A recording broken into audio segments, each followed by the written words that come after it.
Assalamualaikum warahmatullahi wabarakatuh. Kita bahas lagi bab gerak dan gaya. Ini part 3 karena kita khusus akan membahas tentang hukum Newton. Jadi karena ini penemunya adalah Bapak Isaac Newton. Baik. Nah, hukum Newton itu ada 3. Yang pertama, hukum 1 Newton itu jika resultan gaya yang bekerja pada benda adalah 0 Newton, maka benda akan bergerak dengan kecepatan tetap atau benda diam. Nah, ini F sama dengan 0, jadi tidak ada resultan gaya dan tidak ada percepatan, bendanya diam.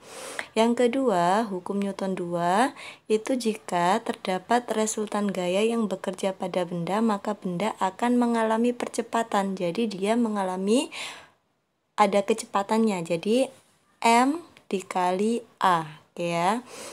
Selanjutnya, kalau hukum ketiga Newton, jikalau ada gaya aksi yang bekerja oleh benda 1 ke benda 2, maka akan terdapat gaya reaksi yang bekerja oleh benda 2 ke benda 1 dengan besar yang sama. Nah, untuk rumusnya, kalau hukum Newton 1 itu pokoknya resultan gayanya 0.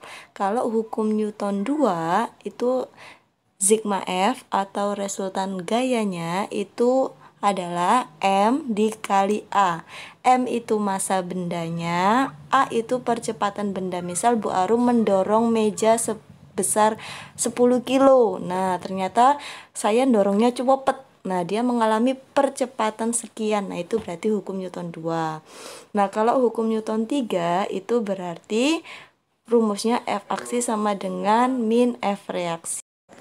Kita lanjut untuk hukum 1 Newton. Di sini inersia atau mempertahankan kedudukan. Misal ada bus yang tiba-tiba ngerem mendadak. Penumpang di dalamnya akan mempertahankan kedudukan waktu dia terdorong, maka dia akan mengembalikan posisinya ke keadaan semula. Itu namanya inersia, mempertahankan kedudukan. Jadi F1 itu 0. Nah, hukum Newton 2, F sama dengan M kali A, berarti ada percepatan. Nah, contohnya apel jatuh. Itu ada percepatan dan bendanya punya massa.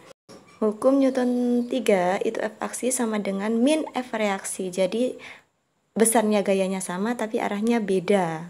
Contoh dayung sama kita dorong tembok. Kita lempar bola ke tembok mental. Nah, itu gaya aksinya ke tembok, gaya mentalnya itu kan berlawanan. Nah, ini ada beberapa soal, silakan dikerjakan. Kalian jangan lupa catat di buku ya jawabannya, nanti Bu Arum periksa. Bisa di screen capture jawabannya, nanti ditulis di buku. Untuk nomor 1 itu ada gambar, silakan dikerjakan berapa besar gaya dan arah gaya yang bekerja pada meja yang berbeda. Untuk yang kedua, ini cari resultan gaya terbesar dari gambar A, B, C, atau D. Jawabannya apa? Selanjutnya nanti ada soal ketiga, di mana kalian mencari gaya berat atau W dari astronot. Untuk soal keempat, pada sebuah benda yang memiliki massa dan punya gaya, cari percepatannya, nyari A. Oke ya, jadi rumusnya A itu F dibagi M. Alfa midi kalau disingkatnya ya, A F per M. Oke, semoga bisa dipahami dengan baik. Terima kasih atas perhatiannya. Wassalamualaikum warahmatullahi wabarakatuh.